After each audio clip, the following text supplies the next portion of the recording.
All right, welcome in. Hanna Time,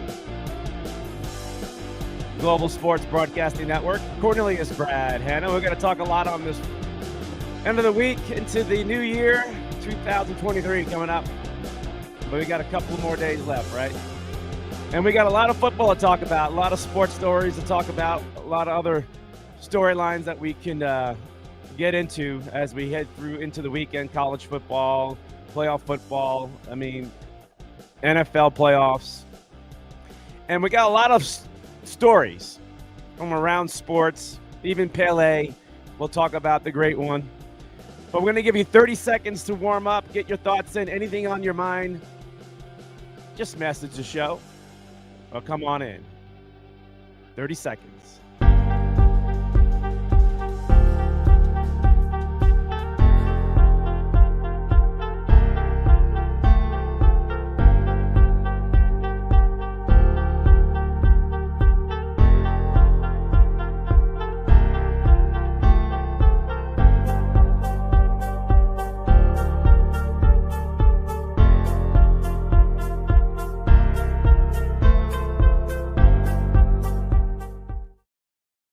All right, welcome in. Hanna Time on Global Sports Broadcasting Network. Hey, it's we in 23, right? It's all about the new year, getting ready. There's resolutions and all that. And what are yours? Share them if you can. But if it's a sports resolution or something like that, I'd like to hear what that would be. But the best of NFL Week 17 we're going to talk about. We're going to talk about the legacy of Pele, the great one. And how about this? College football. Arizona State is the number one university or college football program that has the most transfers coming to their school to play football next year from all these other. So the transfer portal is really working well for the new head coach of Arizona State. We'll talk about that. We're also staying in Arizona with Sean Payton. These rumors swirling about him, potential in Arizona, but there's like other rumors with other teams, and who knows, right? But we're going to talk about that again. We're going to try to clarify more, okay? And Derek Carr, Raiders, Las Vegas, he's done, right? I mean, they're benching him. I don't know if they needed to. It's not like they're going to play their future the next 2 weeks and see what they have. I think Stedman is not had his opportunities, but the scenario in Vegas in the Raiders, and a new quarterback going, who's going to be? It's a big deal. The Dolphins, their quarterback situation with Tua is this enough is enough with these concussions? This guy, should he have been playing football? We'll talk about that. And we'll go back last week and kind of chip away at the NFL Network, who broadcasted the halftime, the Steeler game with Franco Harris, the ceremony at halftime, and they cut away from it after building it up all week. We'll get into that. And we have NBA news itself coming through. We have Coyote news. We have, Coyotes. They had, who's showing up at the arena? The red carpet people. The red carpet are all they know this place. Now, there's a lot of star quality, whatever, people living in Arizona, but they're showing up for the Coyote games. We'll talk about who made it last night, two in particular.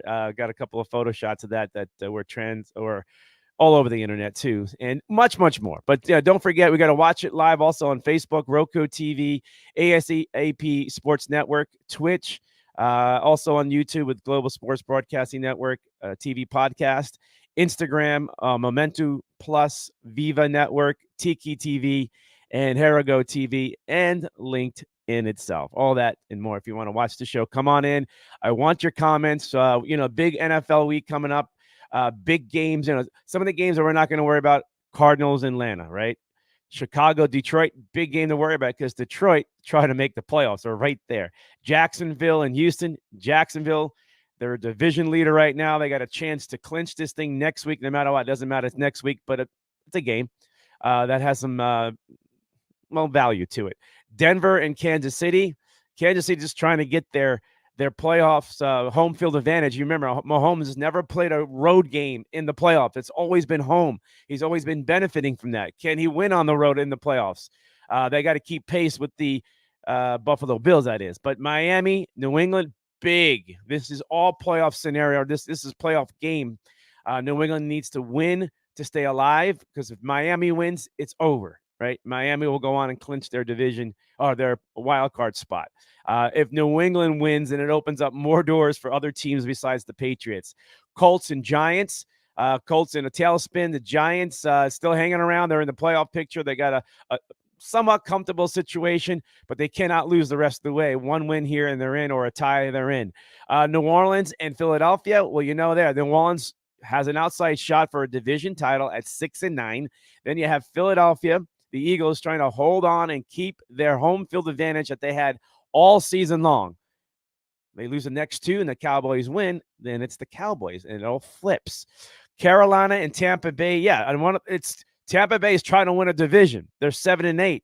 Carolina and New Orleans are hanging on, but Tampa Bay's playing the Panthers in Tampa. This could be the day that Tom Brady clinches the division. Tom Brady, I think he's never missed the playoffs, right, since he's ever been in New England and Tampa Bay. So if somehow Tampa Bay loses and gets knocked out of the playoffs, that would be Tom Brady's first time, like, in a very long time, not making the playoffs. Cleveland and Washington, both teams hanging around. They have an outside shot. Washington has a better chance right there. But again, a lot of playoff scenarios, a lot of teams still engaged, still involved. San Francisco and the Raiders, this is a San Fran team that is on a hot streak, and they're seeking more of a home field advantage coming, postseason plays in a couple of weeks, folks. Jets and Seattle, both teams 7-8.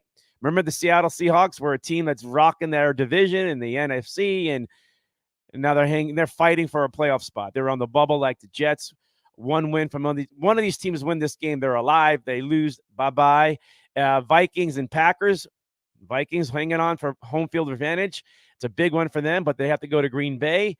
Green Bay is alive. A lot has to do with Washington Commanders and their situation. But Green Bay wins and some things happen. It's Green Bay and Aaron Rodgers, and they were dead back 2 months into the season. Remember this? Let's see, Chargers and Rams. This is a game that was flexed out of Sunday Night Football because it has no value. Both teams are playing for nothing. The Chargers are a wild card team, maybe a home field game if they're a high wild card team, and the Rams are just shot, right? Then we have Pittsburgh and Baltimore. That is a big rival game. Pittsburgh hanging on. Need a couple of losses here and there, and they win, and they're in. Baltimore Ravens, they're in the playoffs seeking to win a division title, because on Monday night, Buffalo in Cincinnati, and that scenario, a lot of home field advantage in there, also between two teams. And Cincinnati trying to win a division title again. And as you know, last night, Dallas taking care of business, beating Tennessee. And Tennessee losing has opened up some of those doors for those teams that are in the AFC are at 7-8. Because that's one less team to worry about when Tennessee lost last night in the AFC, as things are moving forward here. As Mark Mancini is going to make it in a little bit later on in the show itself. But we're going to continue on and talk more what's been going on around the NFL. You got my sponsors scrolling at the bottom of the screen: Meadow One Stable Coin, Dr.REDDY Gastrologist, and also the book A Peaceful War, and Jeed Conscious Activewear Balance for your emotions center. Check it out as a screen below the screen itself. All right, let's just keep this rolling here. I have a lot to show you on the screen itself. And we're going to start off with one of the top stories of coaching situations is Sean Payton. Okay. And a photograph we grabbed from the internet itself from USA Today. Sean Payton is believed to be, interested in Dallas, but Dallas has a head coach and they're having a great year. And they won 12 games again. Right. And they just got to get through the playoffs. Is Sean Payton the difference? Who knows? But they're winning games, and their coach has been a winner in Green Bay with a Super Bowl Aaron Rodgers quarterback. Maybe it's just a quarterback issue, not a coach position, right? But Sean Payton, supposing this is a list of teams, who has this list? How do we know about this list of Sean Payton? Sean Payton won a Super Bowl, has been around some winning programs or organizations itself. Definitely a hot one, wants to get back into it. Denver has an opening right now. Denver didn't waste time. It did not waste any time to get rid of their coach, to get on this Sean Payton wagon really quick. And that's the idea, right? And but I'm believing Sean's going to wait it out and see how the offseason plays out. But you want to get on a team right away if you're a head coach, because you want to build for 2023. You want to get in, get through all the the scouting stuff that you have to get through, to drafting, free agency, and look at your roster. All right. So Sean Payton probably will not make a quick decision, but definitely the options are going to happen. The axes are going to fall around the NFL. But what is the most attractive situation? People are throwing the Cardinals into it, and I don't see it. There is a lot of money involved with Cliff Kingsbury's contract. Is Bidwell and the ownership of the Cardinals willing to double down on another big name, or a big name contract, I should say, for Sean Payton? That's a big issue, folks. Is Bidwell willing to do that with many years ahead for a Cliff Kingsbury contract?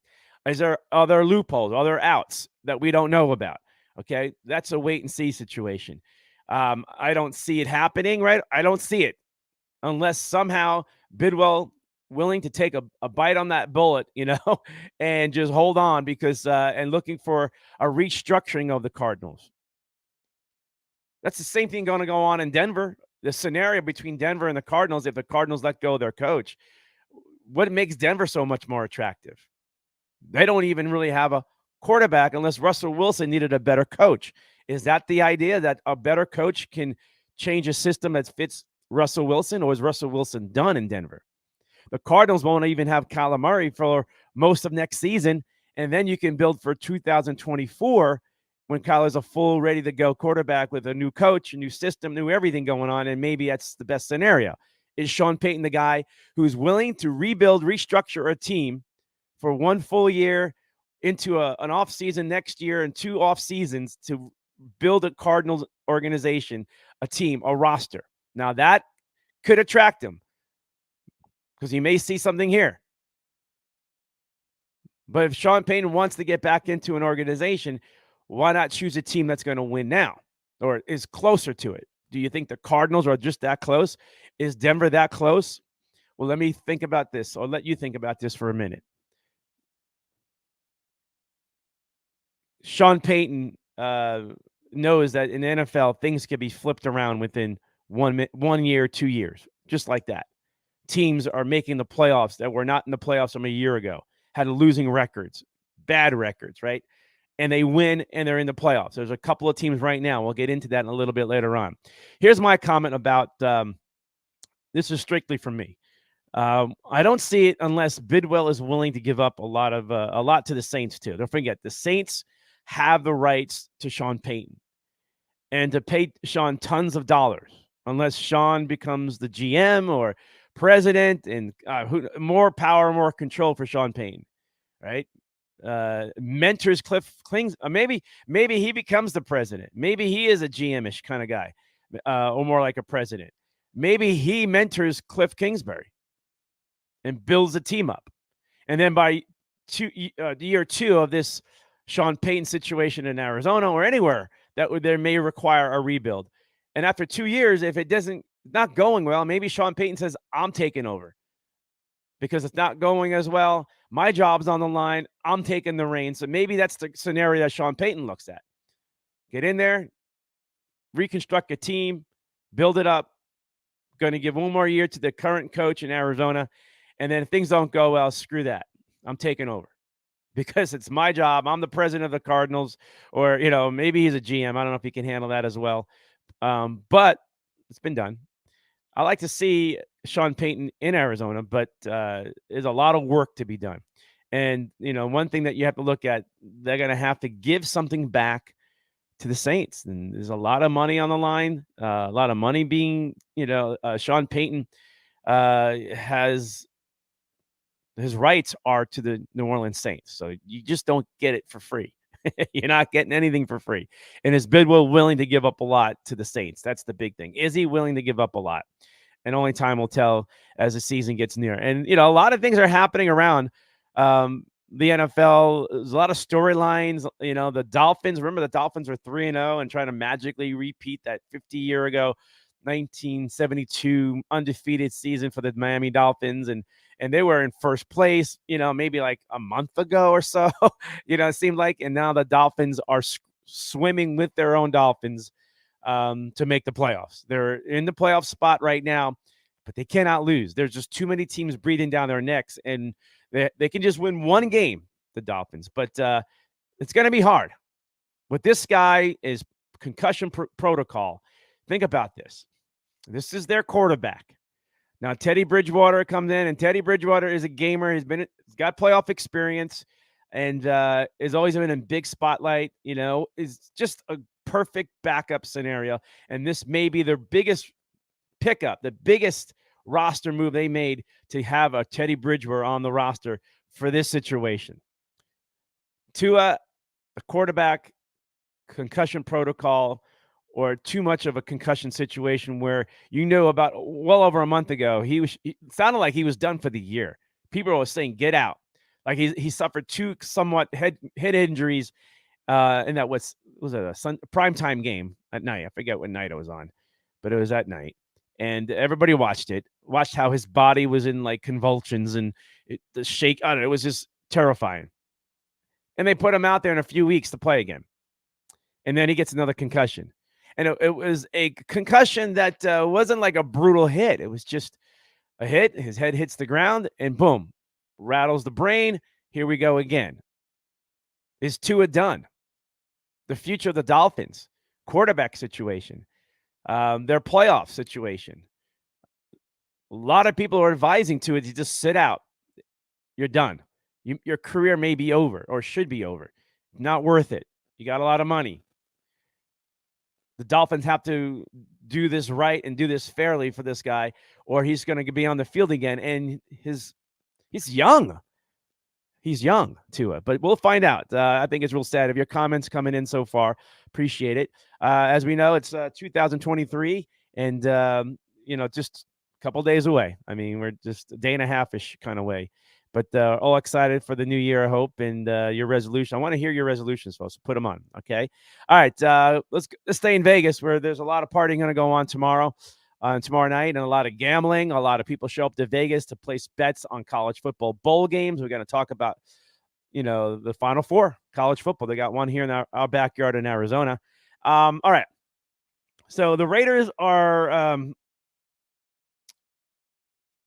they're saying it's a game time decision, or is it an abstraction to just say to Derek Carr, go home. It's over.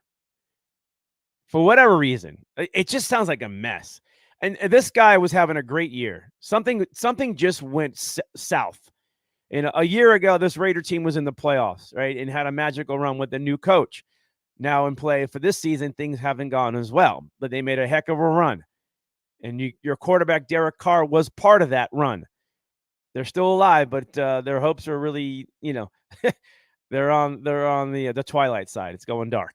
All right, so Derek Carr situation, a quarterback that a lot of people are going to be looking at when free agency opens up, a veteran guy, West Coast guy. Is there something on the West Coast that looks interesting to him? Probably not. It's going to have to look more east. And who is it? Is it Denver? Sean Payton, can that work out? My take on Sean Payton is this, folks. There's going to be other scenarios in the NFL that may be more attractive, and you're going to have to wait it out. Some coaches may just retire. Some coaches may switch to other teams, and it may open that door for where Sean Payton goes, I want that one. That's the place. And who are those teams? I'm going to talk about that with Mancini coming up here in about, 20 minutes or so, 25 minutes. Okay.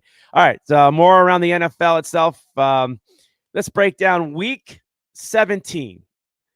Heading into the new year, by Sunday, we will have more clarity on who's in and who's out. We just may have the playoff picture set by Sunday. By Sunday, we may just know who is in the playoffs. And it all comes down to Dolphins winning and what happens in the NFC. All right, we may just have your answer. And if not, Oh, there's a 1 week left in the NFL season. The extra week. Remember, this is a new season with, or I should say, a year where you play more games. And a year ago, right now, right now, you could say that you would have your playoff picture pretty much set with one game to go. So that extra game gives a lot of teams hope. That's why when we talked about it earlier in the year in the NFL, is there's an extra game. And you got to weather the storm if it's a slow start, or weather the storm if it's a rough middle of the season. You got to make sure you're in it in the end. You got to make sure you're there in December because there's that extra game. And if you're within striking distance, 2 games off with 3 games to go, like a lot of teams are, and fighting through and still surviving, that extra game is so valuable now. Without that extra game, this season would have been over for a lot of these teams. So here we are. Here we are heading into week 17. And here's a stat for you on the screen for you, okay? This is why anything can happen. Anything can happen this Sunday, and who does not make the playoffs, okay? The number of games decided by 6 points or fewer already this season is 108. All right? It's the most in a single season in NFL history. Now, again, is this the product on the field? It's the way the games change. It's softer. It's wide open. The physical part of the game has been diluted a whole lot. Diluted. All right, 108 games, 6 points or fewer, which tells you going into week 17 with a lot of playoff scenarios around, anything is possible. Anything is possible. It happened a year ago again. The Colts just had to win, and they lost. They had a couple of weeks to win, and they kept losing and fading away. This is like the Dolphins right now in that situation. We'll see who's that team this year that faded out when they had a great chance to make the playoffs. The Dolphins will be a shock because they had a great year going halfway through. Great year. That was like the Cardinals a year ago. Great season, and all of a sudden they're hanging on to their playoffs lives in the last few weeks of the season. All right, more comments coming in. I want to see what you have to say too. Appreciate it. Got to say hi to hey John Booty in the house. Appreciate it. I got Louis Sharp. Hey Louis, Jeff Brown in the house. Monica in the house. Appreciate it coming in. Nancy in the house. Appreciate it. Okay, more comments coming in, and appreciate that. Here's some stats for you. If you can read that on the screen, that's fine. If not, I'll read it for you. And this is the big matchup Monday night between Burrow and Josh Allen. This is the pride and joy of the AFC with Mahomes there and a few other quarterbacks like Lamar Jackson. You can name a few more. The AFC is loaded with quarterbacks. Justin Herbert. But these two quarterbacks face each other for the first time, or I should say the second time, right? It's pretty remarkable stuff, right? Week 17's Monday night game matchup. It's the first this is their first time. Josh Allen and Joe Burrow are ever going to meet, okay? Allen and Burrow are the only two players in an NFL season with at least 4,000 passing yards, 30 touchdowns, and 5 rushing touchdowns, okay? Allen and Burrow combined for 66 touchdown passes this season, are the most between two opposing quarterbacks entering Monday Night Football, okay? This is the elite part, folks. We talked about these quarterbacks a couple of years ago entering the NFL, and now they're there. And now they're fighting for not just, bragging rights or just trying to have a winning seed. These guys are fighting for a Super Bowl. The Bengals were there. Josh Allen's getting so close. They're having great seasons, elite seasons. They're playing each other. This is what the NFL wants. Buffalo and Cincinnati, they're 12-3, and the Cincinnati's 11-4. 11-4 have 23 combined. 23 combined wins, tied for the most entering a Monday Night Football game. And why is that so important? Because you're basically showing off perfect timing. The NFL calculated this matchup and got exactly what they anticipated with these numbers. And now on Monday night, where a lot of stuff has been settled over the weekend of playoff scenarios, we're just going to sit back and watch two teams fighting for, let's say, home field advantage throughout. The Bengals are still alive with that. The Buffalo Bills need that.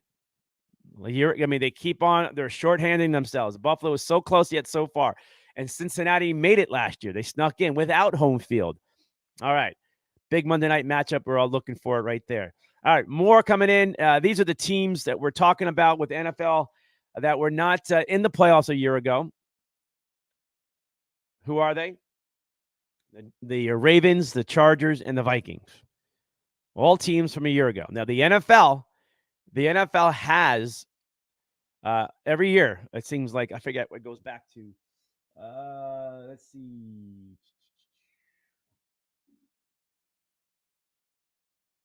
I'm going to go back a few years here, but I'll say this. Every year, 4 teams seem to make the playoffs that were not in the playoffs from the year before. Okay. It's a trend in the NFL.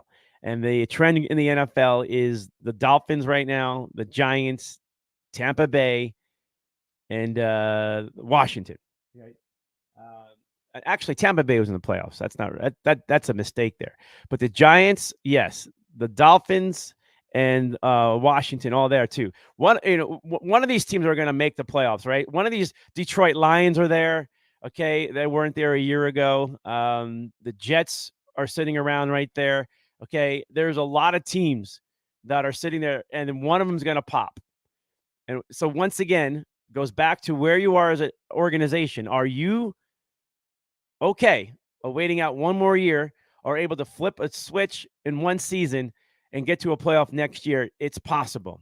And when you have a point differential all-time high in the NFL of this, games being decided by 6 or less points, this is why the NFL, you got 1 year to figure it out. And if you got 2 years, you should be on it.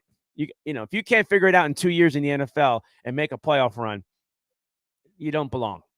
That's the makeup of the NFL. You don't belong if you can't figure it out within 2 years, because the games are close. There are teams right now that very well could have won 2 of those games that they lost, but it was only because of 3 points in 1 possession that they didn't succeed on, or they gave up the winning drive. Like, that's how games are finishing up, and all it takes is just flipping that. How do you stop that? How do you get those extra wins? How do you find those 2 losses, 3 losses that you lost by less than 6 points, 1 possession? Who is it? Okay. And that's the mindset. How do you flip those close games into victories? And a lot of times it happens, and a lot of times it doesn't. And you sit there going, we're so close. We're so close. There's got to be something else there.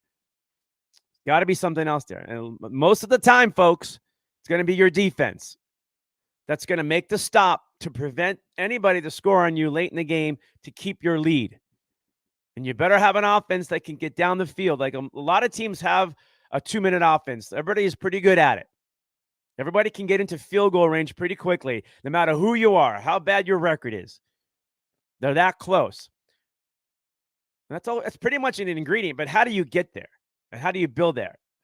Your defense, for sure, and make sure you have that kind of offense that can get down the field and at least put you in position to score. Okay. And then you're going to be there at the end of a game. That's pretty much how the NFL is, right? It's kind of like basketball, the NBA. The NBA, you have you got to wait the last 5 minutes of an NBA game to figure out how this game's going to go the left or to the right, right? It's either going to be a blowout or it's going to be a nitty-gritty down to the wire game. That's the NBA. You can watch everything. It's going to go up and down. 10-point lead. It's going to be a tie. And then they're going to be losing. And then you're back up top. And it's back and forth. And all of a sudden, it's 5 minutes to go. It's time to figure out how this is going to play out, right? NFL pretty much is making sure you're close to the end. And then wait the last few minutes. Wait for the fourth quarter. Wait. It's like turn on your TV sets midway through a fourth quarter. And somebody's going to be winning. Maybe a tie. But you're just knowing that somebody's making a run for it.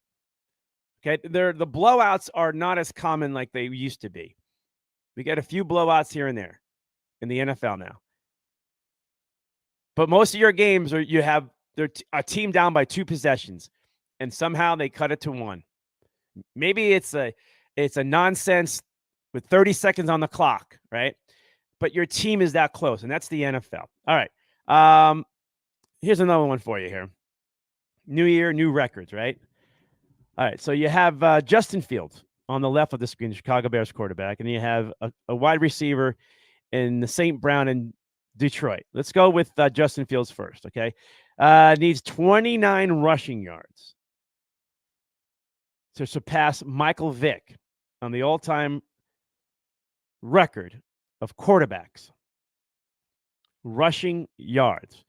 Now, Michael Vick was a fun quarterback to watch, never really got much done in the postseason. Lamar Jackson has one playoff victory. Okay. Justin Fields is part of this group. Sustains an NFL career, but is it NFL playoff victory career? Can it get you past the first round? Is this the category that the Bears want their quarterback in? Or are we still waiting for these kind of quarterbacks to emerge to go to the next level?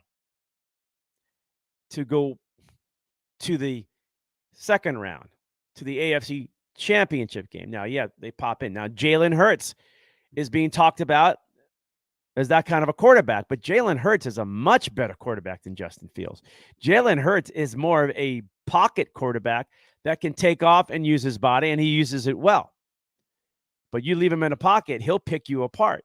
Jalen has been a great college football player, did it at 2 different universities, and succeeded everywhere he went. And he's succeeding in the NFL. But you cannot compare Justin Fields with Jalen Hurts. 2 different, because one is a much better passer, much better presence in the pocket. Definitely can see down the field much better. Now, we'll wait and see what Justin Fields got. Maybe next year we'll know it's make it or break it, or we'll start to know that this guy is what he is, and it's not changing. Can he elevate his game? But he's closing in on a rushing record by quarterbacks, and he's got 2 games to do it. Looks like he's going to have it done. All right, St. Brown, Detroit. We're talking about this unknown guy, basically. Nobody's still talking about it. It's one of the big reasons why Detroit is in the playoff picture itself. But look, he's at this list right now. This most receptions by a player in his first 2 seasons. First 2 seasons in the NFL. Look at that list. And a lot of these guys are recent players. The game has changed. Wide receivers have huge numbers now, more than ever. And what is a milestone for a season? You know, Jefferson's going for like 2,000 yards receiving, something like that. It's ridiculous. Now, that is a milestone, 2,000 receiving yards. Okay, now, this is most receptions catching the football, and St. Brown is on that list. Like, he's number, 6 on the list, okay, behind McCaffrey, Odell Beckham Jr., and Jarvis Landry. Remember Jarvis Landry was this, like, the guy, one of the guys in the NFL, Michael Thomas, and then Justin Jefferson, who's just been the best receiver in the NFL the last 2 seasons and stuff. But St. Brown, he's right there. Detroit, Jared Goff, it's all there. All right, folks, there's more confirmation about some greatness going around the NFL. We're going to get more into the NFL in a little bit, but let's stir it up a little bit here too. This is a moment with Pele, okay? And as you know, yesterday, Pele passed away, colon cancer, 82 years old. A lot of memories, a lot of thought about who he was, what he did off the field and on the field of the soccer field, okay? And his memorable final press conference speech on the playing field in Giant Stadium in New York when he was playing for the New York Cosmos, one of the greatest American teams ever put together in soccer.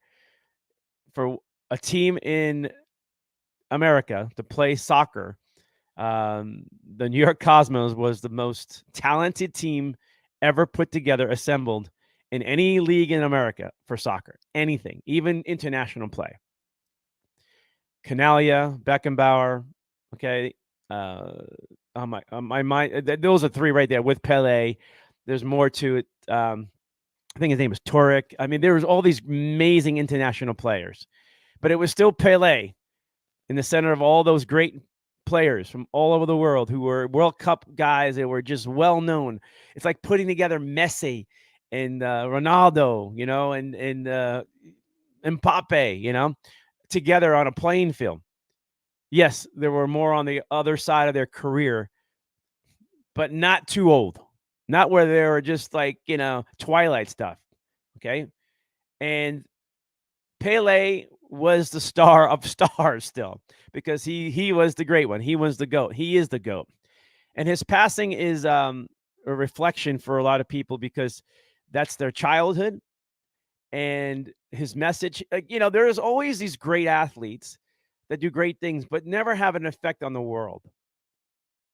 And you can name just a few people who are professional athletes that had a major, major impact, influence on the world in a humanitarian way. Okay. Roberto Clemente, career and life cut short, but everything he was doing and the day he died in a plane crash was exactly what he was doing for humans, humanitarian. Okay. You have Muhammad Ali. Okay.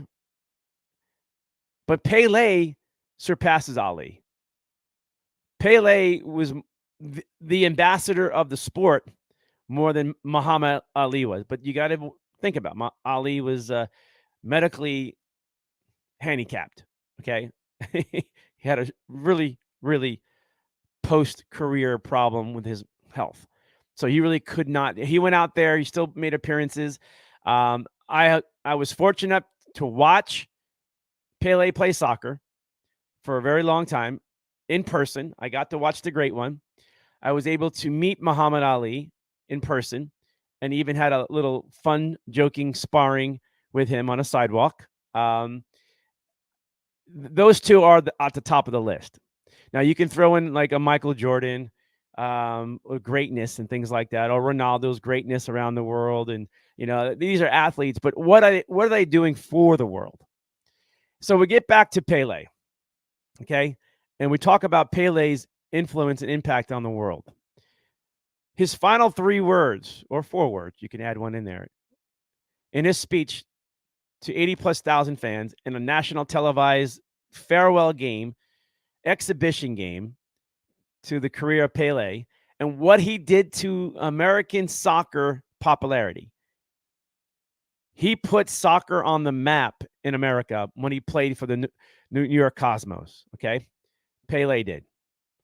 And when Pele spoke the words, love, love, and love, sums up everything through his career and post-career to the day he passed away just yesterday at 82 years old. That's who he was. He was the most happiest man to sit with.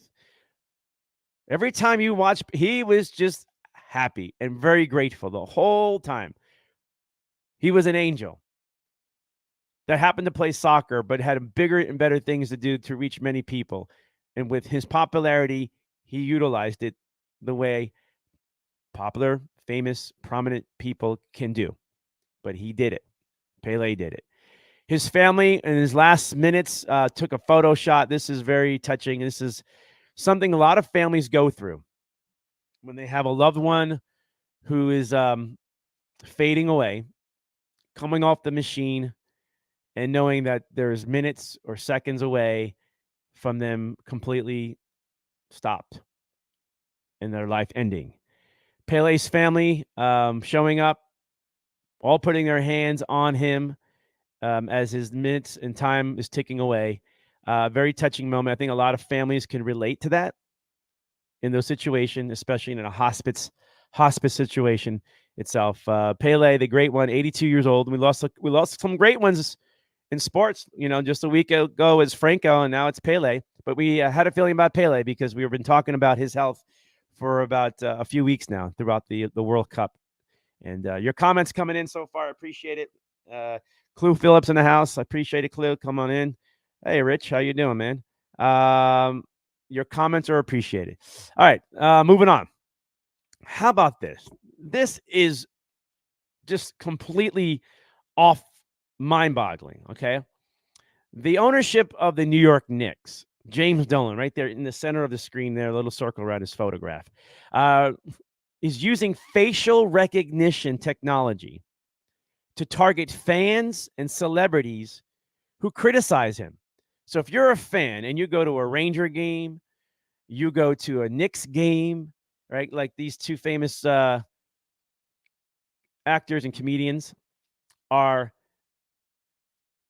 going to Knicks games and they're criticizing the ownership, and you get face recognition technology to monitor what you're saying, lip syncing, lip reading what you're saying in the crowd, and they get to follow you and your actions, whatever you're doing in the crowd. This is like communist stuff, man. This is horrible because you don't want anybody to say anything mean to you. James Dolan is one sensitive, weak ownership and weak in a way of, the guy has millions of dollars. He's empowered by his own financial success. But man, there's just this one weak ass guy. You cannot stand. This is like you in high school. This is take James Dolan in high school was spying on people or had people spying for him to see who's saying what and what gossip is going on. Right? That's what's going on here. Now you have more money, more technology, and you're spying on people inside the Madison Square Garden because they're being critical of you. Or they make a comment in social media, and then you know that they're going to the game because you have them tracked. You get them tracked because of the digital purchase. If it's not cash, they got you. They're going to follow you in. They know where you're sitting, and they start finding you. And if you continue to do negative criticism towards the ownership of the Knicks, Rangers, and he's got other ownerships his hands on, and you are what?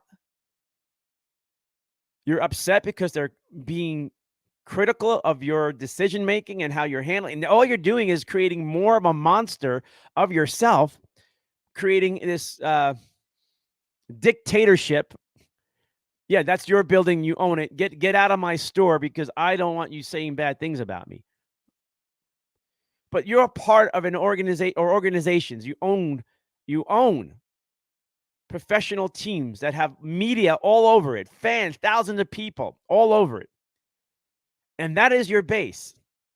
You need to have people talking about you so people know who you are, root for you, and there's negative around it. There's opinions. Media has opinions. There's articles. I mean, can you write a nice article? No, a mean article on the Knicks, and you cannot criticize the ownership, or you get taken out or kicked out of Madison Square Garden. That's the truth, folks. What's going on there? Now, I do know this. Ownership is watching everybody's move. But to go to technology, facial recognition has gone way over the top. And I'm not surprised, though. It's probably happening every day. Every time you go to an arena, there's security watching you. Maybe they just see something. It's okay. It's good. But at the same time, it's creepy. And if you criticize ownership, and I know around the NFL, there are teams, I don't want to, well, I could say things, but there are a lot of teams in the NFL, and there's one particular that I know for sure that did not and does not like you talking bad about them. And that's pretty much any organization. They want positive information out. They want la stuff. They want all the good news. Keep raising that flag up, right? Keep rising up everything. But there is ownership that does not want you to talk poorly about them. Look at your sports radio stations, although watch them or listen to them, whatever you're doing. Even this one here. Now, I don't have to worry about it. But if your team is being aired on a certain radio network and sports talk all day long, they are being listened to and watched about saying negative stuff because they are the flagship station of that team. And if you are badgering them over and over again, somebody on like the ownership is going to say enough is enough. And they're going to be calling down to the radio station, to the program director, or whoever it is, and say, listen, if you don't stop this shit, we're out. We're breaking our contract with you. And you're not going to have the money you're going to make. We're generating you money, and you're ripping on us. Now, are we having a relationship, or are we having what you want to do and just rip on me because we're having a 4-13 season in the NFL? So when you're talking about teams, NBA teams, same thing, baseball teams, ownership does not want negative publicity. Okay. They take some criticism, but when particular critics keep going after ownership or your team, they don't like it.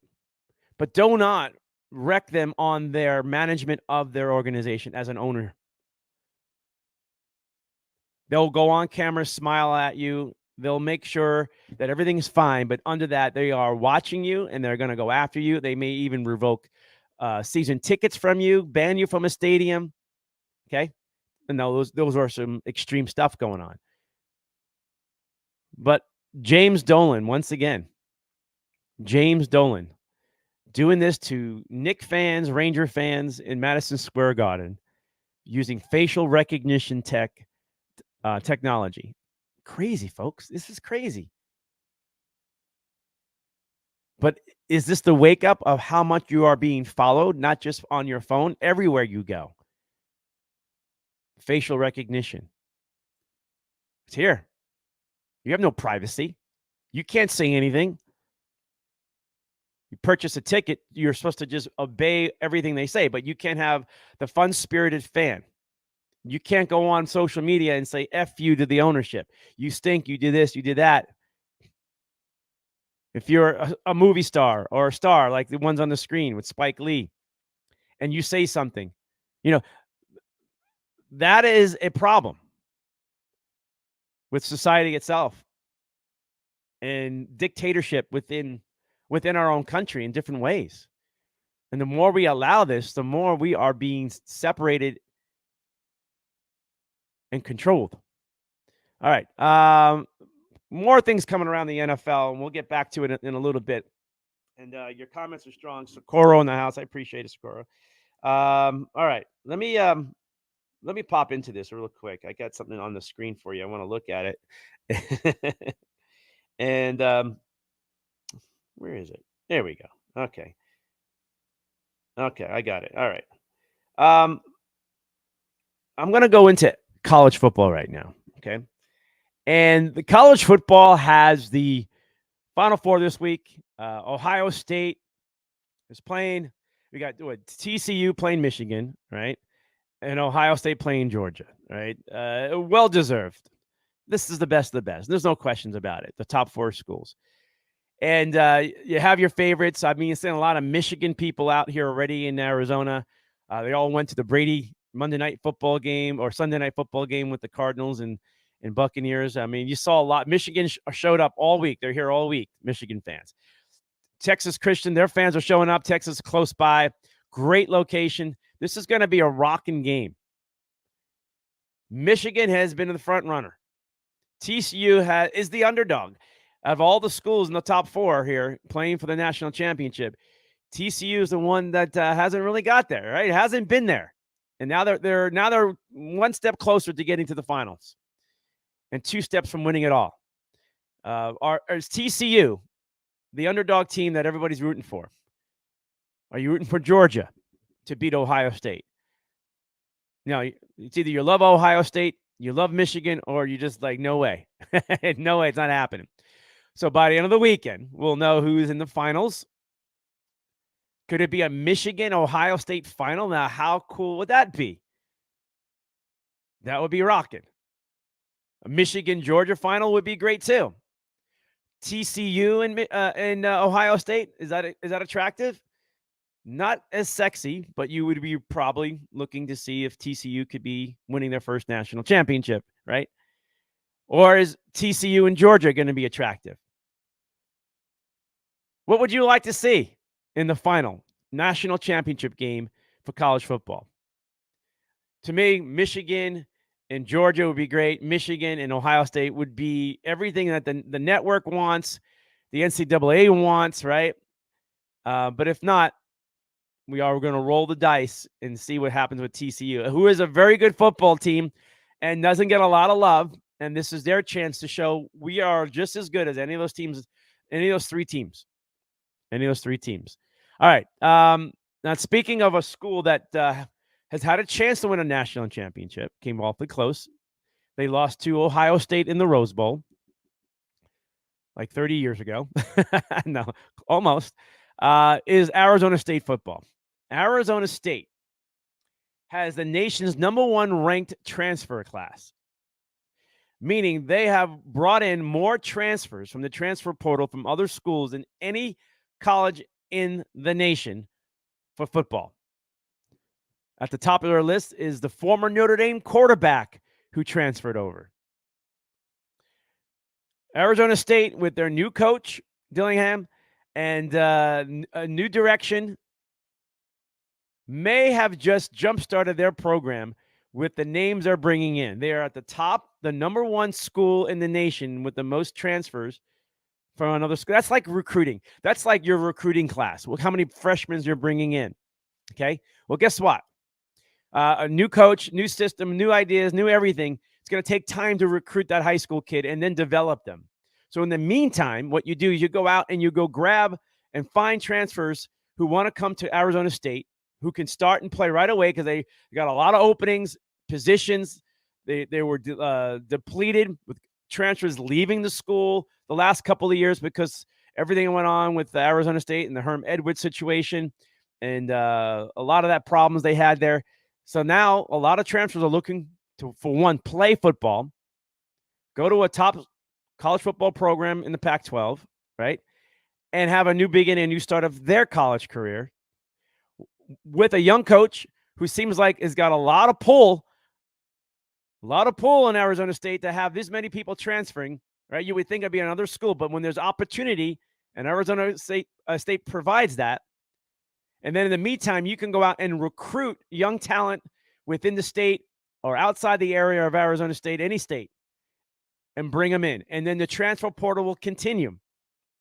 Now, is it going to work? I would believe it will. Arizona State will have a better year, okay? They'll have more veterans, more players who have come from big programs, bringing that experience, knowledge to Arizona State to sustain or to build a bridge to the bigger future of the program, okay? Arizona State has an opportunity, like a 2-year window, to bridge to a point to where your recruits that you've brought in the next couple of years, the transfer portal players that come in, and a system that you're building, Arizona State should be able to bridge themselves, be very relevant. They should have a bowl game. By the numbers and by the players they're bringing in next year for the transfer, this team, you can say, is bowl potential right away. They should be right there. Can they be better? We'll have to wait and see. But they're bringing in experience at the quarterback. And they just had a quarterback last year at Arizona State that just finished the season strong offensively. There's a lot of talent coming in, a lot of depth coming in for Arizona State. And the recruits from the high school level and all that coming in, folks, I'm telling you, watch out. But if they win, it gets to be big. If they don't, then they're back where they always are. But if they win, and Herm Edwards had them winning and believing, they got to get back to that point, but finish it. Finish what Herm couldn't get to. Herm got him to a point that was a lot of attention. A lot of people wanted to be here. Now, this could be the same scenario, but you got to finish the job. Arizona State loading up, folks. Loading up in the Pac-12. Good things to hear. Very happy to hear about that. And speaking of Arizona State, last night at Arizona State, hockey arena, the Mullet Arena, is where the Arizona Coyotes play for a couple of years until their new arena gets built, and it's just about approved, real close. But when the stars come out to watch the Coyotes, something is brewing. Something is happening. Now, that little arena, Mullet Arena, where the Area Sioux hockey teams play, the men and women play, but so does Arizona State for the time being. It's small. It's tiny. It's like a small little college basketball arena, right? Only a few thousand people can get in there. Everywhere you stand and sit is a great seat, great view. Last night they played Toronto. Or was it last night? Yeah. And they take out Toronto 6-3, the Coyotes. And showing up, Vince Vaughn. What is Vince Vaughn doing in Arizona, right? Does he live here? His family here? Is his kids here, right? He was there with family and friends itself. Front row behind, up against the glass. Vince Vaughn, probably not the greatest photo of him, but there's a couple more from him from last night. He's at the Coyotes game, right? Is he a fan of the Coyotes? I don't know. I don't believe he's a fan of Toronto, but we'll see. But he was at the game last night, and that's a big one. But that means something is brewing, has been brewing in with the Coyotes. And that arena itself in at Arizona State is rocking, folks. It is one of the best environments to watch a sporting event is the Mullet Arena at Arizona State. It is awesome.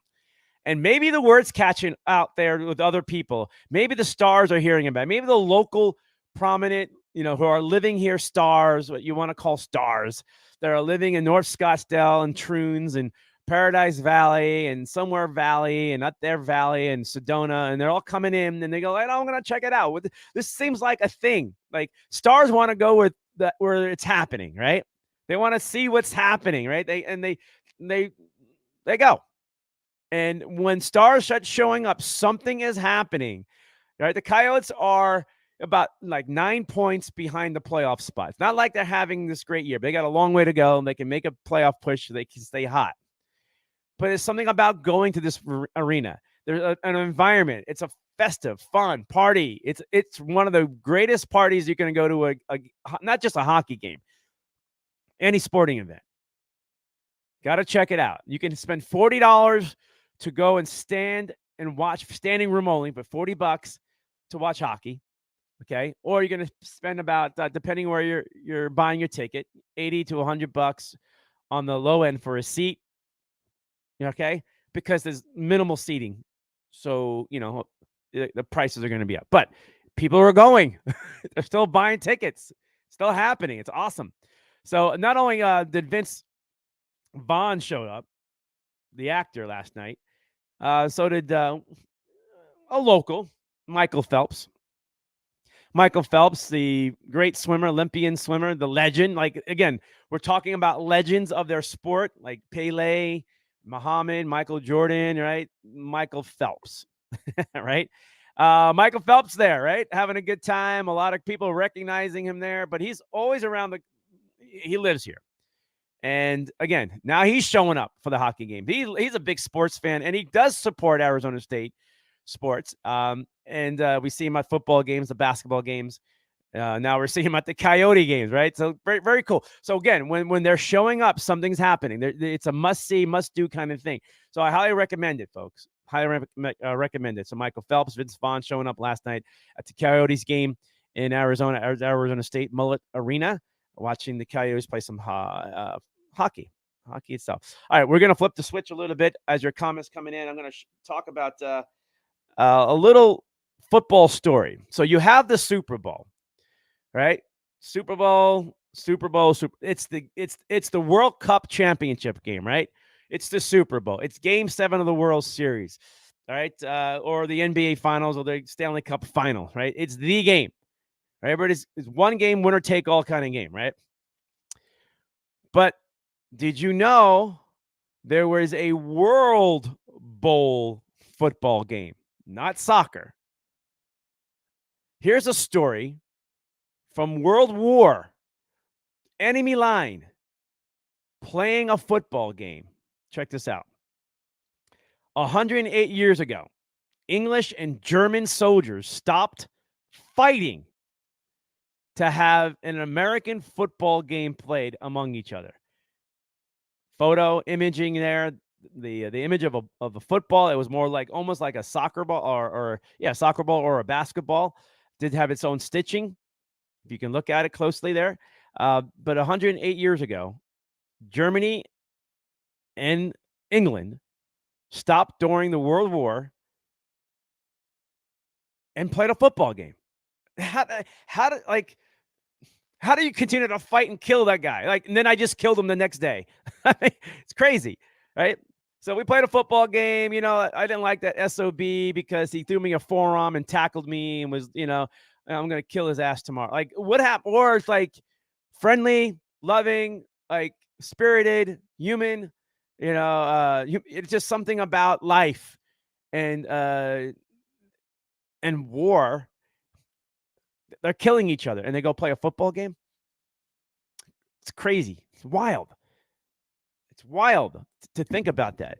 I wonder how many of them actually may end up killing one another during the wartime, because it's not like they're just going to leave and go thousands of miles that way. How do they figure this out? All right, there's the Germans and there's the English.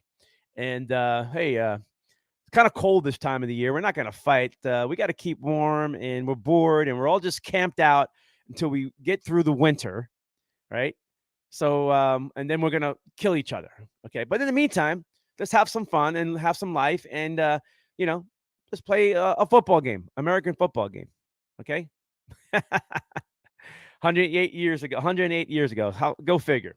And then they go back and they're going to go kill each other because they're so close to the battlefield line. You draw the line, you stay here and you stay there. All right, folks. More coming through about the sports itself. Gosh, I thought Mancini was going to pop in here. Going to check to see if he. Let's see. No, he's not going to make it. All right, that's fine. Mancini, that's fine. We'll just continue with I got. All right.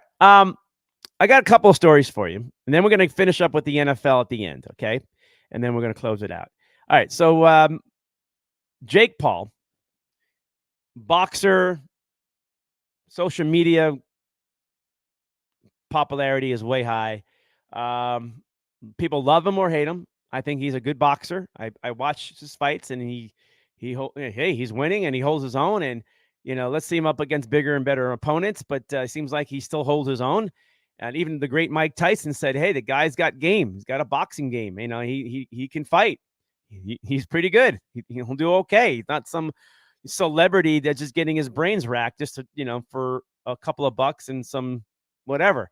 This guy is legitimately wants to be a fighter, and he's fighting, and he's making a career out of it now, and making a lot of money and getting a lot of hot women after him. Okay, now as a fighter, a boxer."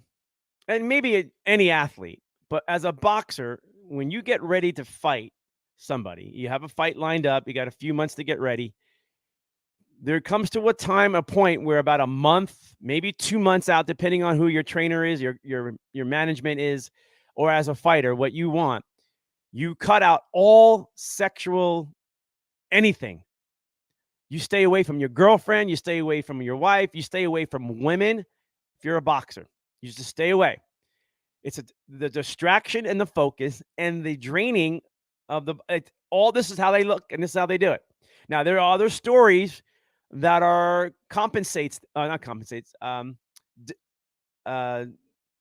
diffuses that argument or that philosophy. But Jake Paul decided that he's going to cut out all that stuff, get ready for a fight. And what it does for a lot of fighters too is it builds up the internal energy, the engine. When you don't have your sex and you're a fighter, like Mike Tyson would go nuts before he would fight. All his sexual energies were being built up 2 months out through his training. By the time you step into that ring, all that is built up as a fighter. All of it's built up. And then you just get to unload it in the ring. And then what they do after the fight, what do?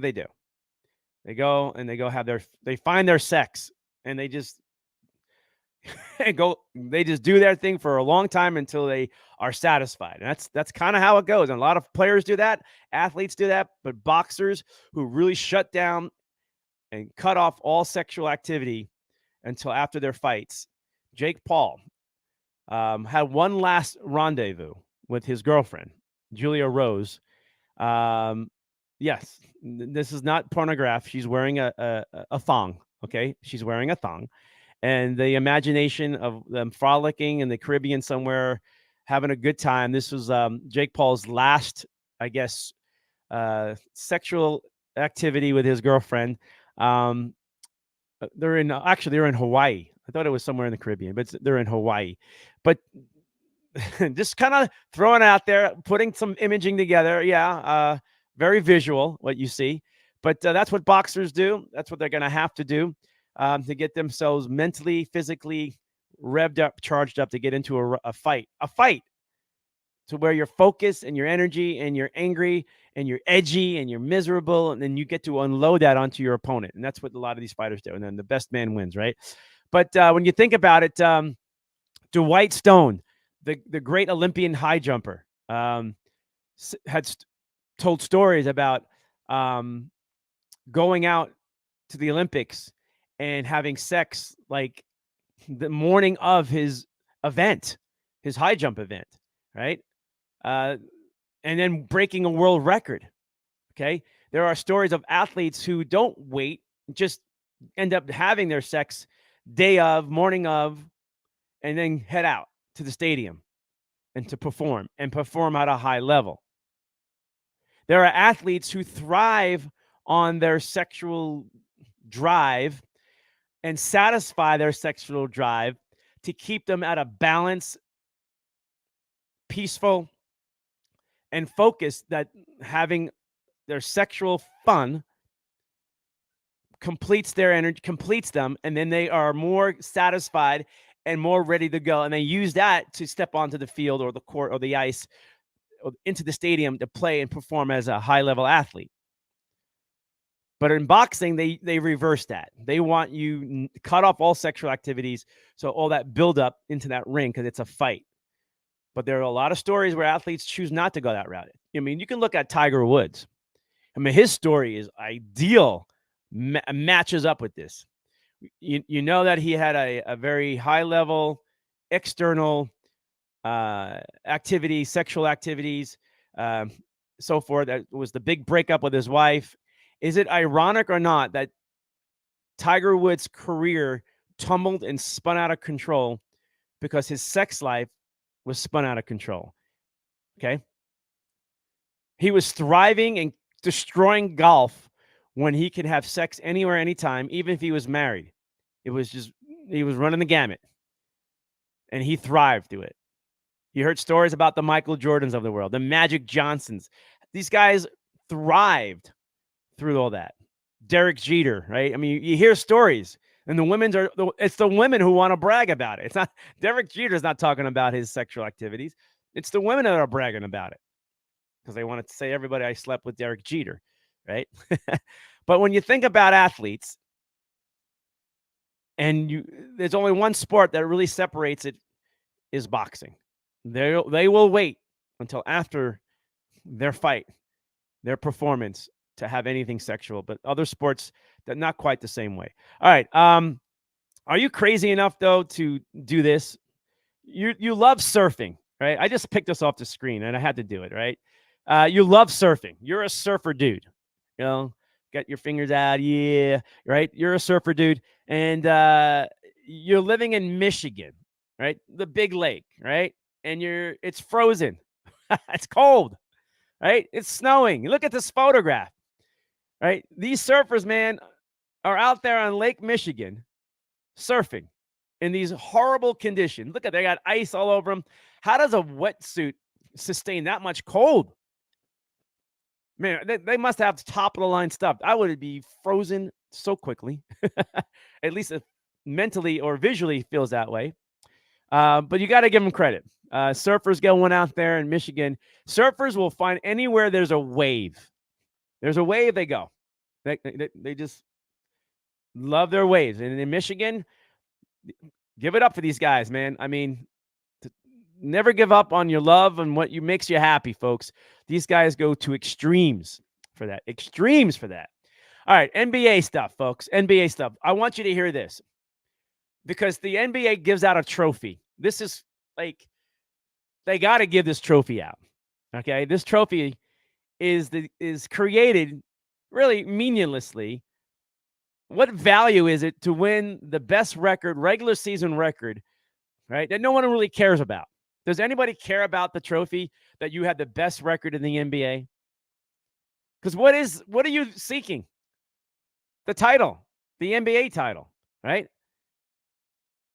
So they get a meaningless trophy that you win. You had the best record but you lost and you never won the championship the same year. Think about that. You can win that trophy on the screen and put it in your case, in your lobby of your organization, but you don't win the championship. You don't win the NBA Finals. What good is this trophy? Just another rich man kind of like, look what I did. Look what I did. Yeah, is another one of those things on your belt buckle. Okay, all right. Now there's one player in the NFL, this guy right here, Trae Young, that can change your season in a flash. This stud, young, great shooter, takes over a game. We've seen it before. He's in Atlanta. Atlanta has some great runs, but this seems like there's some turmoil or some issues, or things are not going well, and it's time to break it up. And you break it up by maybe trading away your biggest piece that you may never find again. Like, you don't give up this stuff. But there are reports from NBA executives believing that Trae Young could be traded. And who would want this? And anybody, any team. But you're going to have to give up a whole lot. A lot. Good draft picks, yes. A talented player, yes. But how many talented players are going to match the Trae Young ability? Trae Young has performed at the high level of the NBA playoffs.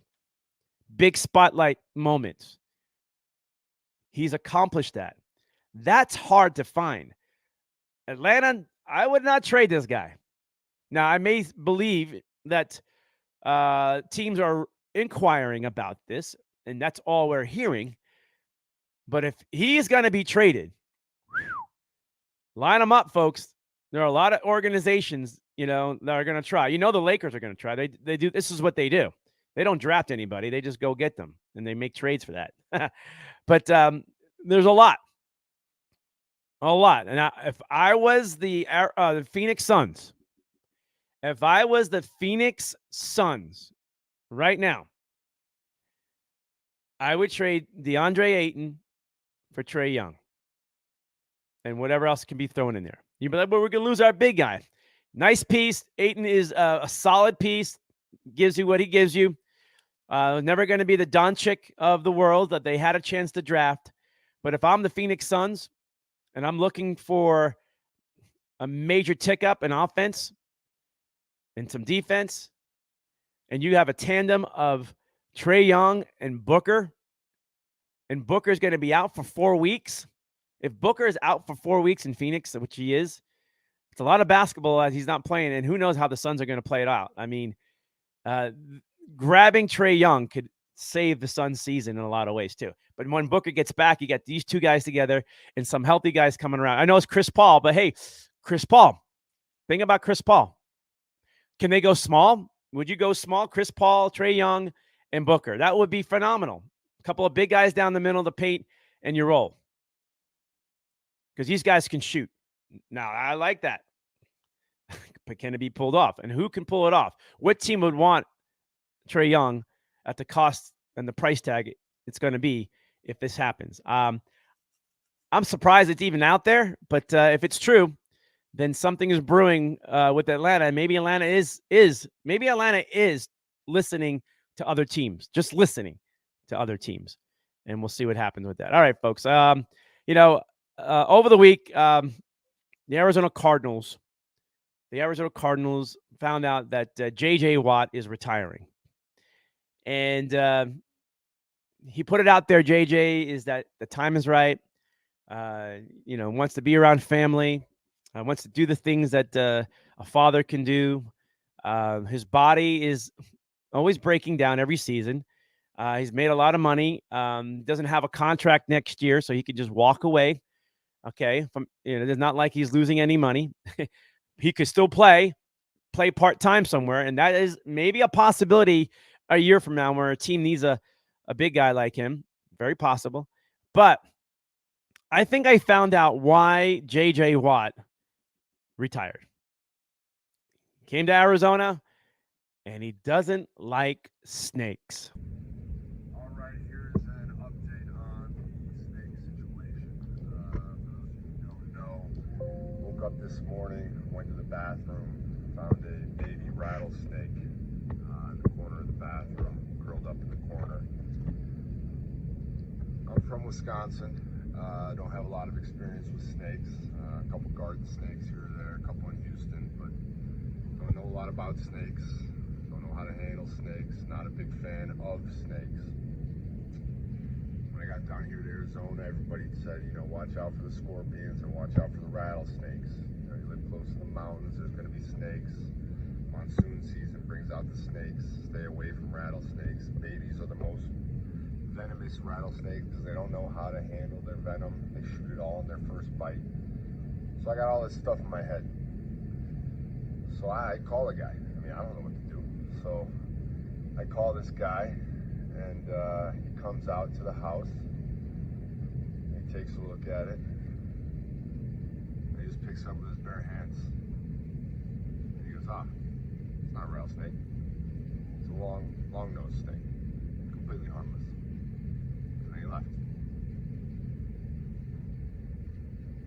So, if you ever want to feel like a wimp, that's the way to do it. I don't think JJ, you're a wimp, but it does amaze me. Some spiders, little insects, people freak out. People freak out from little creatures that sometimes you just can step on them and run away. But even a snake itself, it's not like the snake's just gonna jump and just like grab your neck and just like suck all the blood out of you. Like we got this like weird, but they're only gonna bite when they're in danger or they fear for their own lives, and that's their mechanism, is to defend themselves. But you did the right thing, JJ. I mean, you call the experts, and they know what they see, and then you were not going to pick it up with your bare hands. But was he freaked out? Does he still want to live in Arizona? I'm curious to find out if he still stays in Arizona, JJ. A lot of players do. A lot of former players do. And but we'll see if JJ Watt makes a comeback for a playoff push somewhere else sometime next season, halfway through or something like that, where he can maybe still get that ring. Now, he sounds like a guy, JJ Watt, who's done and he's comfortable and satisfied, but we'll see. These things always, they have their ways making their way come, and he's not like he's super old, but for an athlete, getting closer to his mid-30s, this may be the right time to save your body and everything else. But that ring, that Super Bowl ring, could be sitting there for him to jump on. And we'll see what happens with J.J. Watt a year from now. Is he back for one last stretch run for a team and then hangs it up? If he can get to a Super Bowl, that'll be pretty amazing. Next year's Super Bowl is in Las Vegas. This year it is in Arizona. So we'll see how. Anyway, congrats to J.J. Watt for a great career. Really enjoyed watching him a lot in Arizona, up close. Love his pregame prep. I mean, his pregame prep is fun. It's entertaining. It's freaking psycho tough, Mike. He is locked in. He's got his regime down, and hopefully a lot of players around him saw this, understand how to prepare for a game, because he comes out of the gates with urgency. And there's one thing I kept watching on TV and sports the last couple of weeks as we are going through our holidays. There's so much to watch as you're home more and you're watching all sports, is who comes on the ice, who comes on the court, who comes on the field with the sense of urgency right away. Right away. Like the first snap, the first seconds, everything is high level intensity. Or do you come in and just like feel it out? No, you have no time to feel it out. You got to go hard right away out of the gates. You got to have an urgency. You got to have some like that fearish feeling of I don't want to lose. I don't want to lose my battle. I don't want to lose my one-on-one battle. I got to do and come out of the gates firing. And football players, for the most part, do this, but not all of them. And there's something about it. And a lot of time it's your quarterback. Your leaders need to show up. J.J. Watt was one of those leaders that showed up, even in a rough season like it was this year, showing the young guys how to do it, because it translates in your character on the field and off the field. So I think J.J. Watt has given the Arizona Cardinals he's earned his money. But man, the Cardinals really got a lot of value for a 2-year period out of J.J. Watt. Not just on the field and making a sack or a tackle. We're talking what's going on that practice facility, in that clubhouse, going out to dinner with him or whatever it is around him. You get to understand how relevant, significant, and how much love you have for a game that you got to get out there and just go full force. There's no time. No time wasting. Okay? You want that dagger quickly and go. And a lot of you see a lot of teams come out. So when you watch a game, sometimes two teams are so good and so fired up and so connected and that you get a grudge match, meaning it's hard. They're throwing punches, they're doing, but it's just nothing's given because they're that locked in. And you can tell when teams are locked in, but it's a low-scoring game, especially in the NFL. You can tell. Because this is a good game. These guys are going at it. But then you can tell in some days and some games where one team is just like floating, or like they just can't find it, or what's going on. And that's why athletes, you're getting paid to play and perform, and the expectations are high. You need to carry that onto the field. And I believe most of them do. But are they at a level of intensity that they need? Like, what is that? What is that J.J. Watt intensity level? Like, what is it? Like, you can go out there and be so locked in, but then there's something else. There's something else. Like, this goes to another gear, a bunch of gears. Like, it just, these guys, these great ones just have something else. And if you're talented, highly talented, and you have that gift, or that, not just mobility, that engine to just come out firing like that, that combination, you have something special. You have something special. Now you have experience with J.J. Watt, his knowledge of the game, all locked in. That all matters. But for anybody who's out there. But what a great benefit to the Arizona Cardinals organization to have him around for a couple of years, because there's a lot of young talent out there on that team that needed to see leadership. Simmons, Zaven Collins, Thomas, the rookie defensive end, Zach Allen benefited him. You can see those guys shining. I mean, you saw some improvement. It's attitude, it's focus. So you got to really be excited about the future if this can continue with these young ones for the Cardinals on defense. You don't have to worry about the Budda Baker and the guys in the secondary, okay? But that leadership will be missed on the Cardinals. It will be missed. You still have Marcus Golden there that can rise up and be that leader of that defense. But the Cardinals got a lot of work to be done. And the contract, the money that JJ will not be making next year, whatever is left over, whatever hit against the cap that the Cardinals are going to be dealing with, has to play itself out. But the Cardinals need some money room, wiggle room to get some free agents. They're going to have to draft well the next 2 years. They're going to have to do this right. So when Kyler Murray gets back in 2 years at a full season, he'll be back sometime next year. But at a full season, you need to be ready to go with your starting quarterback, a different offensive line, a lot of things. James Conner won't be there, All these, I mean, it's going to be a different team. If Connor's still there, I don't know why he want to stick around. I don't know why any veteran would want to stick around. DeAndre Hopkins. Do you think DeAndre Hopkins wants to stick around? Did you watch on HBO the other night, Hard Knocks?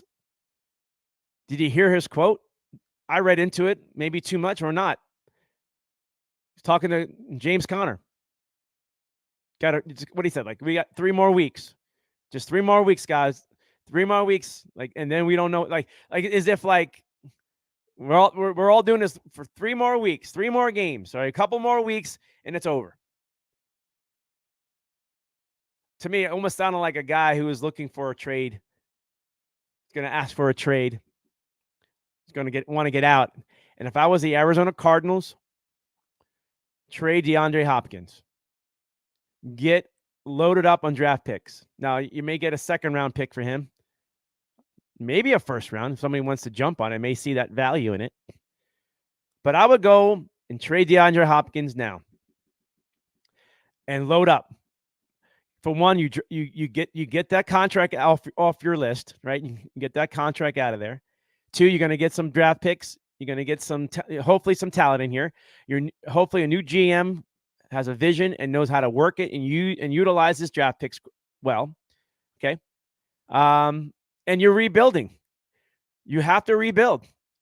And you may have some luck and some magic next season to find a way. But in 2 years from now, the Arizona Cardinals, you need to make sure you're ready to go with your quarterback full time. And you need to start reconstructing this now, which means JJ's gone. James Conner, trade him away if you have to. Maybe he wants to go. Listen to it. It's okay. It's going to be okay because you're going to have to reconstruct this team, rebuild the Arizona Cardinals, and you got a 2-year window. Trade DeAndre Hopkins.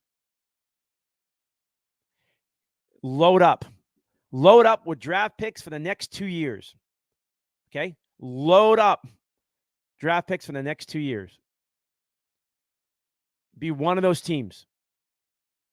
So when you can just fatten your roster, you can be your depth on your roster, which was very minimal. This team the Cardinals have never had depth on their roster. And load up, folks. Load up. And that's how I see it. And it all depends who the leadership is, who's coming in, what's this direction. Right now, we don't know. They may know. The Cardinals may know who's coming in, or at least who's going. But whoever gets in here has got to work fast and get this thing moving. He's going to hear from players. Do you want to be here? Who doesn't want to be here? Who I want to keep? You know what, D-Hop, I need you because we're going to flip this switch. We got 1 year to flip this switch. And D-Hop, I don't want to be here for a year. I want to win. I don't want to roll the dice and see if we got another year and maybe we can make something happen. All right. We'll see what I can do. I can see if I can find somebody who wants to make a trade. That's how I see it. But whoever comes in is going to have to really work fast, build up some draft picks, a whole new philosophy, and you may have to relinquish some of your veteran great talent. Yeah, you lose star power. You know what? You had it for a while. There were some magical moments and some great memories and kept everybody engaged. But at some point, you got to pull the plug. And you got to pull the plug when the talent level is at an all-time high for these guys. So you have value in them, value in these players. And that goes across anybody around the NFL. So I wouldn't be surprised if DeAndre Hopkins is traded or he requests a trade. All right, so as we're closing in on the beginning, we're closing on the year 2023. This is the year, right? It's all 2022 is just about done. I'm not quite sure if you had a great year or not. I think there was a lot of success stories. I appreciate my year. I'm always grateful for it. I just love every day. But before we get into that and end the show on 2023 preparation, some more NFL news. All right, and some of the big things happening around the NFL. Okay, most completions in a single season in the NFL by a quarterback. On this list is Tom Brady at number 1. Okay, 485. in a single season. Then it's Drew Brees, Ben Roethlisberger, and then it's Tom Brady again. Tom Brady in 2022 is on a record pace to surpass himself as the all-time completion in one single season as a quarterback. So is Tom Brady really having a bad year, or is it just other things around Tampa? Their offensive line, they got a lot of injuries. They've been patching it up and finding ways to hang on. But is Tom Brady really done? Something tells me this guy is, you want to say he's done, but something tells me that this guy is still there. I mean, if you're leading the league in completions, Tom Brady, then you're doing, I mean, he's better than what? 95% of the NFL quarterbacks at his age. It would not surprise me if Tom Brady, who's closing in on his own record in one single season as a quarterback this year, will be back next year somewhere. Maybe it's still Tampa, but somewhere. All right, more stuff coming into Week 17 of the NFL. Most games with at least one catch in their first, one sack? I'm sorry, not one catch, one sack. Okay, on that list is Nick Bosa. Nick Bosa. Cardinal fans, you should be, you should have a bunch of underwear up your butt right now thinking about this. Bosa was the second pick drafted in the same year that Kyler Murray was drafted, number 1. Cardinals had a choice, Kyler Murray or Nick Bosa. As it plays out, Nick Bosa is making a bigger impact, changing games on defense. He is in there right now among these great ones: Von Miller, Reggie White, Dwight Freeney, Myles Garrett, Bruce Smith. Games with at least one sack in his first 3 years of his season. This is his 4th. He is through the first 4 years of their career. He's got 2 more games. He's got 29 sacks. He's just 3 behind Von Miller, and he can get that in one game, and be the all-time in the first 4 games. That's the pace he's at. That's where he's at, Nick Bosa. And looking back on it, the Kyler Murray experiment, was it an experiment? Kind of felt like it was, because, things are not going well right now. There's hope that Kyler Murray could be rebounding from this injury and a new system and new everything. But that's what's left for Nick Bosa and the 49ers. They got their guy. They got their TJ Watt. They got their JJ Watt. They got their Micah Parsons, right? They got their Myles Garrett. They got their guy that you can stick there for 10 years and just kick ass. They were hoping Kyler Murray would be that guy for 10 years at quarterback. Not happening, right?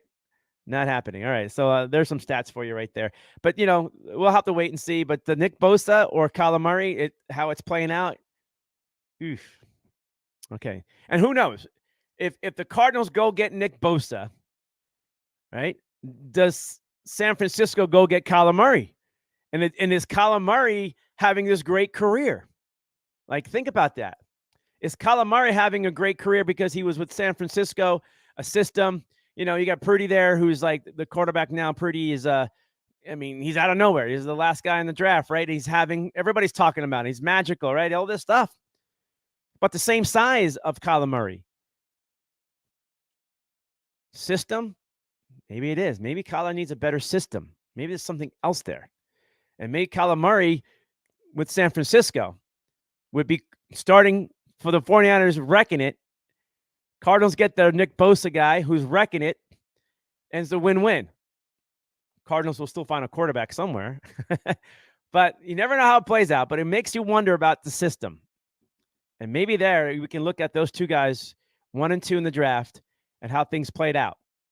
All right, more comments coming in. I appreciate it. I got to look at them, actually. Mike Buchanan in the house, Stephen Harris in the house, David Robles, Tim Romaine in the house. Richard Hanna. Hey, Richie. All right. Let's go with this one here going into week 17. Rushing touchdowns in a season, single season by a team itself, one single team. The Pittsburgh Steelers at 33 in 1976. 1976, where running was the big deal in the NFL. So getting those touchdowns was a big deal. That the Philadelphia Eagles at 31 with 2 games to go. Now, remind you, the game schedule has changed. Back then, it was 14 games schedule. When the Steelers scored 33 touchdowns, rushing touchdowns in a season, it was 14 games. This is game 7. This is game 16, right? This is game 16 on the schedule for the Eagles. So they're at 31. If they somehow get past and get to 33 and past the Steelers, yes, they accomplished that. But at the same time, they did it in 17 games. Pittsburgh did it in 14 games. The Chargers of 2006, the Chiefs in 2003 and 4. Those are good running teams those years too for those teams. But the Eagles with Jalen Hurts, who's not supposed to play, but they're trying to get him ready. And that running attack in Philadelphia itself may take a hit without Jalen there and their rushing attack. But we'll see what happens with the Eagles. All right, more info as we are prepping into week 17 of the NFL itself. Let's throw this out there for you.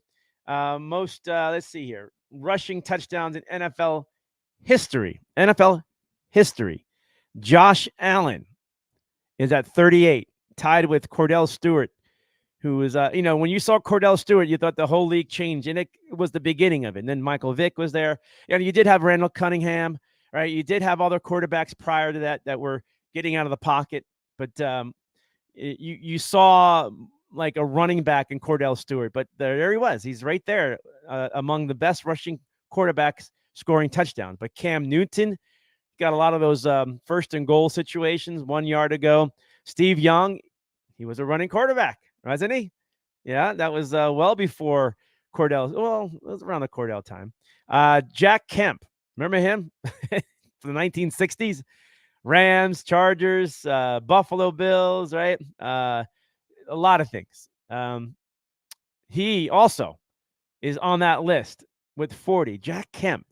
The fact that he's still around, but the records are starting to. These guys are going to disappear slowly. All right, that's one little stat for you. How about another one here? Most combined passing and rushing yards. Patrick Mahomes, running the football and throwing the football. Over 5,000 yards this season. At the top of the list is Drew Brees, Peyton Manning, Tom Brady. Now, you know darn well Tom Brady did not run the ball. He may have 1 yard runs and quarterback sneaks. Peyton Manning, he didn't run a whole lot, right? Drew Brees, he had a little scrambling ability, right? But scoring touchdowns but this is combined yards, rushing and throwing the football. Running the football and throwing the football. Pat Mahomes has more yardage running the football. So when you look at this stat, what's more impressive? The Mahomes that he can have 5,000 plus yards combined with his running ability that he has and throwing the football, or these other legend quarterbacks that most of their yards are just throwing the football. I mean, like you can look at Tom Brady's 5,397 yards in 2021, which was last year, just a year ago. Tom Brady. He's doing it again. You would think like 300 of it was running. 5,000 of it was throwing the football, right? Peyton Manning the same way. Drew Brees, right? All the same way. So, but Mahomes, this is nothing less. I mean, this guy is fantastic. This is just the full spectrum of Mahomes' ability. And I got more for you here, and then we're going to talk about everything else. Okay. These are tight ends, receiving yards by a tight end. Look at these guys. Travis Kelce's there. George Kittle's still there. Mark Andrew. These are all guys that are in the top 6 of all time receiving yards in a single season by a tight end. And Rob Gronkowski there. Travis Kelce is all over the place. He's going to go down as the most offensive weapon, tight end weapon in NFL history. but the game has changed. But if you look at the names on the list, they're all within the last decade, right? All these players, and most of them are current, other than Rob Gronkowski. So the NFL is a tight end league. You need a tight end that can have explosive numbers like this. It's a big part of the offenses these days, and Travis Kelce is among the best or the best when it comes to these numbers itself. But these are some great tight ends on the list right there alone. All right, so a year reflection. A year of reflection, 2023. Okay. In the sports world, what is it? Was it the World Cup that we watched just recently? Was it watching Messi win? Yeah, it's a big one. It's awesome to watch that. Was it the World Series itself? No, but it had a lot of controversy around it. The Astros won, and there's a lot of people not still convinced about them. The NBA. The NBA, was it that explosive to have a memorable moment in the NBA? Not really. Wasn't there. Okay. Just a lot of people kind of forgot about it. Does anybody know who won the NBA last year? The title. Just putting it out there. You had the Tampa Bay Lightning going for their third straight Stanley Cup championship. They were in the finals last year. They did end up losing, but they were there 3 in a row. That was memorable. 3 times NHL hockey. That's something to remember by, right? We do have the storylines of Brittany Griner and the downfalls of NFL and other athletes around professional sports, but I don't want to harp on that because I want this to be the uppity up, okay? We had the Aaron Judge storyline. So out of everything I can think of, the story, the baseball, football, basketball, hockey, Olympian, soccer, college story, all of it combined, the number one story in sports in 2022 that captivated you, kept you there, kept you hanging on there, was the story was Aaron Judge chasing 61.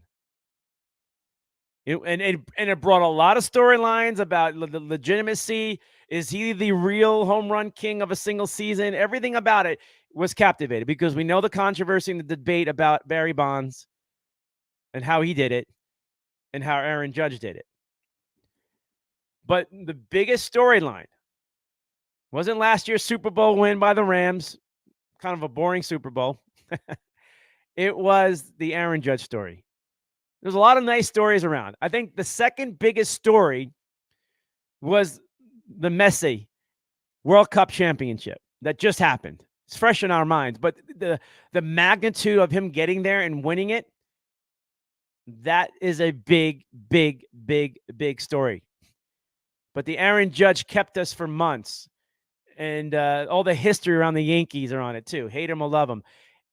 It was the bigger story. If you can come up with a bigger story than Aaron Judge number 1 and Messi number 2 in the World Cup, I want to know. I want to know which one can top those 2 big, powerful stories of sports in 2022. That ended on a positive note, had a great finish, everything else about it. Love to hear you about it too. Leave your comments too, and we'll get to that. Rex Walters, hey Rex, how you doing, man? Hope the family's good. Happy holidays to you also. But if you have one, if it's, love to hear it, and we'll respond to it the best way we can itself.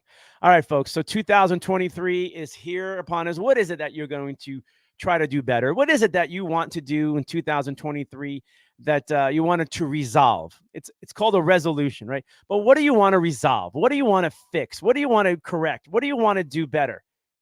What is it? Is it a personal thing? Should be, but is it personal to share and do other things for other people? Like, what is it? Is it a personal thing about yourself? Everyone wants to lose weight, do all these things. Okay, go do it. Just do it. No excuse. But the one thing that I will breathe out to you is what Pele, the great Pele, who passed away. And I'm going to bring him back on the screen. It's sad to see this guy there, but the great Pele used what he did and what he said when in his retirement way back in the 70s, when the soccer legend said this: love and love. And that's what he did. He kept on loving everybody. He was an ambassador of the world, not just for soccer and the sport itself. But if we can take his message and resolve a lot of hurt, a lot of pain, a lot of diverse issues and divide and whatever it is that we're growing through, we need to keep going harder and faster. But is it ironic that a man leaves us with that message right before 2023? Carry that torch of love, love, and love. Not just with yourself, but to others. But it cannot start in 2023 unless you love yourself. Doesn't mean the selfish way and greedy way, but you can be selfish in a way if it's bettering yourself and helping yourself. Don't hurt people along the way, but it is what it is, right? You want to make sure you're right. If you're not right, it's hard to share and love to others. Get yourself right. Have faith. Have love. Feel good about yourself. Take care of yourself. Do all those things. Rise up. Make yourself rise up. This is your championship. This is your season. It's a 2023 season as human beings. And a year from now, how do you win? What's your victory lap? And what was it that you accomplished in 2023? Hopefully for you and for everybody else, you love yourself more than ever, and you're able to share that with many people around the world or around you who are close to you. Every little thing, any little thing is showing appreciation through love. Share it. Love yourself first, and then share it to the world. And more people like that, the more Pelés we have out there, can make this country, this world, a better place to shine itself. All right, people. We're out of here. Got a little over how many hours to go for the new year. What are you going to do? How are you going to celebrate the new year? I don't know. I may go down to the Nevada-Arizona border and just celebrate New Year's twice. I may celebrate it twice. You know how you do it twice? You go on the Nevada side, or you can go to California and do it, but you got to be like Blythe to do it if you're in Arizona. And you go celebrate, and you got 1 hour. Do a countdown, pop the champagne, boom, boom, boom. Then get in your car or walk over across the river, because that's how we're separated, a little river. And then you got another hour for another countdown in Arizona because of the time zone difference. You can do 2 celebrations of the new year tomorrow night if you do it my way. And I just may do that. All right, babe. Love you. Happy New Year. And we are out of 2022 on Hanna Time, Global Sports Broadcasting Network. Cornelius, Brad, Hanna. We'll see you next year. See you next year.